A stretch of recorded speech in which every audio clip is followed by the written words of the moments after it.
எல்லோருக்கும் வணக்கம். பிப்ரவரி 9 இன்னைக்கு option weekly expiry day. Bank நிஃப்டியில் ஒரு 1.5 பாயிண்டில் நம்மோட என்ட்ரி ஒன்று மிஸ் ஆயிருக்கு. நம்மகிட்ட லைவ் மார்க்கெட் கிளாஸ் அட்டன் பண்ணவங்கள ஒரு சிலர் கால் பண்ணி கேட்டிருந்தாங்க, ஒரு சிலர் வாட்ஸ்அப் பண்ணியிருந்தாங்க. 1.5 பாயிண்ட் தான் நமக்கு மிஸ் ஆகுது, நாம் இங்கே என்ட்ரி எடுக்கலாமா அப்படின்னு சொல்லிட்டு நான் வேணான்னு சொல்லிட்டேன். இருந்தாலும் இந்த என்ட்ரியில் ஒரு 1500 ரூபா ப்ராஃபிட் புக் பண்ணியிருக்கலாம். 1500 ரூபா இங்கே ப்ராஃபிட் வந்திருந்தாலும் நான் எதுக்காக இங்கே வேணான்னு சொன்னேன்னா, நம்மோட ஸ்ட்ராட்டஜிக்கு என்ன என்ட்ரியோ அந்த என்ட்ரி வந்தால் மட்டும்தான், அந்த ப்ரைஸ் வந்தால் மட்டும்தான் நம்ம என்ட்ரி போகணும். இன்னைக்கு இந்த 1.5 பாயிண்ட்னால நமக்கு 1500 ரூபாய் வர வேண்டிய ப்ராஃபிட் மிஸ் ஆயிருக்கே அப்படின்னு யோசிச்சோம்னா தான் நம்மோட மைண்ட் வந்து ஸோ அதனால நம்மோட என்ட்ரிக்கு ஒரு 5 காசு வரலனாலும், நம்மளோட என்ட்ரிக்கு அந்த 5 காசு மிஸ் ஆனாலும் நாம அந்த என்ட்ரியை எடுக்க வேணாம். இது போல ஒரு சில விஷயங்களை நாம ஸ்ட்ரிக்டா ஃபாலோ பண்ணா மட்டும்தான் இதுல நம்மளால சக்சஸ் பண்ண முடியும். ஓகே, இன்னையோட மார்க்கெட்ல என்னோட ஸ்ட்ராட்டஜி எந்த அளவுக்கு ஒர்க் அவுட் ஆயிருக்கு, ஒவ்வொரு ஸ்ட்ராட்டஜிலையும் ஒவ்வொரு கான்செப்ட்லையும் என்ன ப்ராஃபிட் லாஸ் வந்திருக்கு அப்படின்றத நம்ம இப்போ ஒவ்வொன்றா செக் பண்ணிக்கலாம். பேங்க் நிஃப்டி ஆப்ஷன்ல இன்னைக்கு 2 என்ட்ரி கிடைச்சிருக்கு. முதல் என்ட்ரி இன்வெஸ்ட்மெண்ட் வேல்யூ பாருங்க, 5751 ரூபாய் 25 காசு. இதோட ரிஸ்க் 500 ரூபாய், ரிவார்டு 875 ரூபாய். ஒரு நாளைக்கு 500 ரூபாய் இல்ல 700 ரூபாய் ப்ராஃபிட் போதும் அப்படின்றவங்க கண்டிப்பா ஃபர்ஸ்ட் என்ட்ரியில ப்ராஃபிட் முடிச்சுட்டு இன்னையோட ட்ரேடிங்கை க்ளோஸ் பண்ணிட்டு இருப்பாங்க. இல்ல நான் ஸ்டாப் லாஸ் மெயின்டைன் பண்ணிட்டு ட்ரைலிங் ஸ்டாப் லாஸ் மூவ் பண்ணிட்டு அன்லிமிட்டடா டார்கெட் விட போறேன் அப்படின்றவங்க ஃபர்ஸ்ட் என்ட்ரி இன்னைக்கு ஸ்டாப் லாஸ் ஹிட் ஆயிருக்கு. அடுத்த என்ட்ரி இன்வெஸ்ட்மெண்ட் வேல்யூ 5050 ரூபாய், இதுல ரிஸ்க் 700 ரூபாய், ரிவார்டு 750 ரூபாய். நம்மோட கான்செப்ட் ஃபர்ஸ்ட் என்ட்ரியில் ஸ்டாப் லாஸ் ஹிட் ஆச்சு அப்படின்னாக்கா செகண்ட் என்ட்ரியில் 0 பண்ணணும். அப்படின்னா ஒரு 500 ரூபா ப்ராஃபிட் வந்தாலும் இமீடியட்டாக நம்ம முடிச்சுட்டு அன்னியோட ட்ரேடிங்கை முடிச்சிடணும். இதில் என்னோட அக்கௌண்ட்டில் நான் என்ன ட்ரேட் பண்ணியிருக்கேன் அப்படின்றத பார்க்கலாம். ஃபர்ஸ்ட் எடுத்த entry 41500 put option. 41500 put option ஒரு லாட்டு 230 ரூபா 5 காசுக்கு பை பண்ணியிருக்கேன். இது ஸ்டாப் லாஸ் ஹிட் ஆகுது. 518 ரூபா 75 காசு ஸ்டாப் லாஸ் ஹிட் ஆயிடுச்சு. ஓகே, இதே எனக்கு ஒரு 500 ரூபா ப்ராஃபிட் போதும் இல்லை 700 ரூபா ப்ராஃபிட் போதும் அப்படின்னா என்னால் அங்கேயே டார்கெட் புக் பண்ணியிருக்க முடியும்.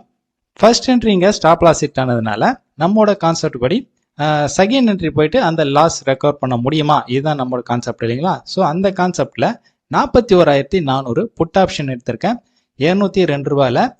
இந்த லாஸை ஒரு 222 ரூபா வரும்போது எனக்கு ஆக்சுவலாக இது 0 ஆகிட்டு ஒரு 100 ரூபா ப்ராஃபிட்டே காட்டுச்சு. அங்கே நான் ஸ்கொயர் அப் பண்ணும்போது எனக்கு 403 ஸ்கொயர் அப் ஆயிருக்கு. ஸோ டோட்டலாக இன்னைக்கு ஒரு 115 ரூபா என்னோட அக்கௌண்ட்டில் பேங்க் நிஃப்டி ஆப்ஷன் இந்த ட்ரேடிங்கில் லாஸ் வந்திருக்கு. இந்த வாரத்தில் டோட்டலாக 4 நாள் ட்ரேடிங் முடிஞ்சிருக்கு. நாளைக்கு ஒரு நாள் இருக்கு. இந்த 4 நாளில் 2 நாள் ப்ராஃபிட்ல புக் ஆயிருக்கு, 2 நாள் லாஸ்ல புக் ஆயிருக்கு. இந்த விஷயத்தை தான் நேற்று சொல்லியிருந்தேன். நமக்கு ஒரு 10 நாள் ப்ராஃபிட் வந்தாலும் அதே 10 நாள் லாஸ் வந்தாலும் நமக்கு நெட்டா ப்ராஃபிட் தான் நிற்கும் அப்படின்னு சொல்லிட்டு, இங்க பாருங்க இந்த ரேஷியோ பார்க்கும்போது உங்களுக்கு தெரியும். இந்த 4 நாளோட ப்ராஃபிட் 1580 ரூபா ப்ராஃபிட். ஸோ இதனால தான் பார்த்தீங்கன்னாக்கா நம்மளால சக்ஸஸ் பண்ண முடியுது. ஓகே, நமக்கு மார்க்கெட் நாளைக்கு ஒரு நாள் இருக்கு. நாளைக்கு நம்மளால ப்ராஃபிட் பண்ண முடியுதா அப்படின்றத நாளையோட மார்க்கெட்ல பார்த்துக்கலாம். 10 மந்த் டார்கெட் இந்த கான்செப்ட்ல இன்னைக்கு 2 ஸ்டாக் தான் எக்ஸிக்யூட் ஆயிருக்கு. ட்ரெண்ட்ல 700 ரூபா ப்ராஃபிட் புக் ஆயிருக்கு, லேண்டில் 500 ரூபா ப்ராஃபிட்ல புக் ஆயிருக்கு. இது ஒரு ஸ்டாக்கோட வேல்யூ 1 லேக். இதுல நமக்கு ஒரு 1200 ரூபாய் 1.25% ப்ராஃபிட்ல புக் ஆயிருக்கு. 20 மாதங்கள் என்னோட டார்கெட் இந்த கான்செப்ட்ல 3 ஸ்டாக் தான் எக்ஸிக்யூட் ஆயிருக்கு. பஜ்ஜி ஃபைனான்ஸ் 950 ரூபாய் லாஸ்ல புக் ஆயிருக்கு, டிசிஎஸ் 300 ரூபாய் ப்ராஃபிட்ல புக் ஆயிருக்கு, எஸ்பிஐ 600 ரூபாய் லாஸ்ல புக் ஆயிருக்கு. டோட்டலா இந்த 3 ஸ்டாக்ல 1250 ரூபாய் லாஸ் வந்திருக்கு. டோட்டலா நம்ம பர்சன்டேஜ் வைஸ் பார்க்கும்போது 1.25% இதுல லாஸ்ல புக் ஆயிருக்கு. இன்னையோட கோல்டன் ஸ்டாக்கு எதுவுமே கிடையாது. ஆக்சுவலா 10 மந்த் டார்கெட் இந்த கான்செப்ட்ல நமக்கு கிடைச்சிருக்கக்கூடிய 2 ஸ்டாக்குமே நல்ல ப்ராஃபிட்ல தான் முடிஞ்சிருக்கு. இருந்தாலும் எதனால இன்னைக்கு கோல்டன் ஸ்டாக் வரலன்னு பார்த்தா நம்மோட அந்த ரிஸ்க் ரேஷியோ கம்மியா இருக்கணும்.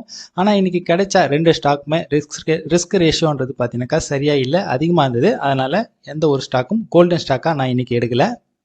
ஓகே, இன்னையோட மார்க்கெட் ட்ரெண்டில் என்னோட ஸ்ட்ராட்டஜிலாம் எந்த அளவுக்கு பர்ஃபார்மன்ஸ் பண்ணியிருக்கு அப்படின்றத நம்ம பார்த்தாச்சு. என்னோட ஸ்ட்ராட்டஜி எல்லாத்துலேயும் நம்ம பிஸ்னஸ் பண்ணணும் அப்படின்னாக்கா எவ்வளோ இன்வெஸ்ட்மெண்ட் அமௌண்ட் தேவைப்படும் அப்படின்ற மாதிரி நிறைய பேர் கேட்டிருக்கீங்க.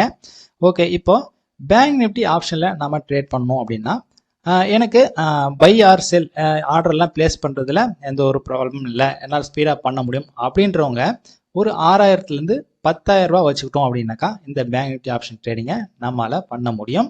அதே எனக்கு ஆர்டர் ஸ்பீடாக பிளேஸ் பண்ண வராது, நான் பொறுமையாக தான் பிளேஸ் பண்ணேன் அப்படின்றவங்களுக்கு ஒரு 15,000 ரூபா 15,000 ரூபா வச்சுக்கிட்டு நம்ம ட்ரேட் பண்ணோம் அப்படின்னாக்கா நம்மளால் சேஃபாக ட்ரேட் பண்ண முடியும்.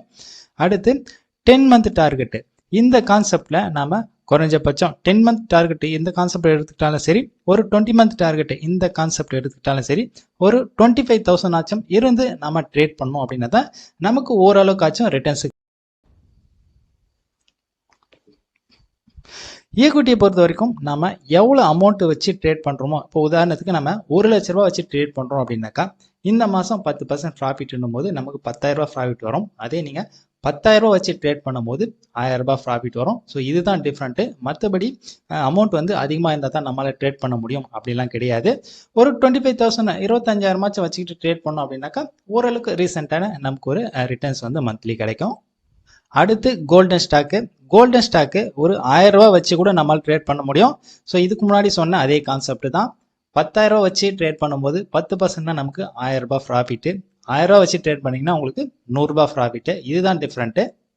டோட்டல் என்எஸ்சியில் இன்னைக்கு டாப் பர்ஃபார்மன்ஸ் ஸ்டாக் யார் அப்படின்றத நான் இன்னைக்கு மிஸ் பண்ணிட்டேன், எடுக்கல. ஓகே, நம்ம ஒரு 2 வாரமாக ஈக்விட்டி இன்ட்ராடேல ஒரு ஸ்ட்ராட்டஜி ஒன்று டெஸ்டிங் பண்ணிட்டு வரோம். அந்த ஸ்ட்ராட்டஜியில் இன்னைக்கு என்னென்ன ஸ்டாக் கிடைச்சிருக்கு, இன்னைக்கு என்னென்ன ஸ்டாக் நான் செலக்ட் பண்ணியிருக்கேன், அதில் என்ன ப்ராஃபிட் லாஸ் வந்திருக்கும் அப்படின்றத நம்ம பார்த்துடலாம். 11 மணிக்கு ட்ரெண்ட், நைகா, கேபிஐடி டெக் இந்த 3 ஸ்டாக் தான் நான் செலக்ட் பண்ணியிருந்தேன்.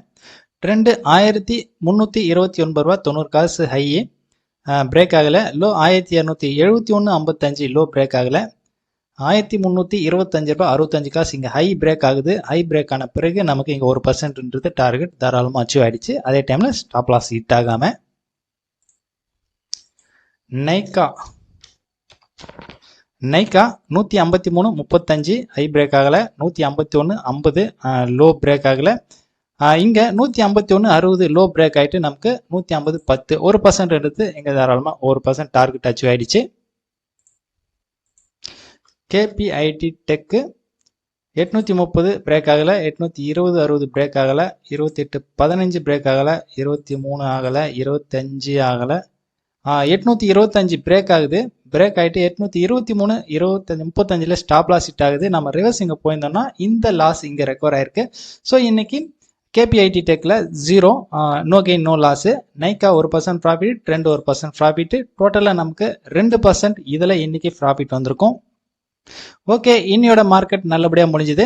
நாளையோட மார்க்கெட்டில் நம்மளோட ஸ்ட்ராட்டஜி எந்த அளவுக்கு ஒர்க் அவுட் ஆகுது அப்படின்றத நாளையோட வீடியோவில் பார்க்கலாம்.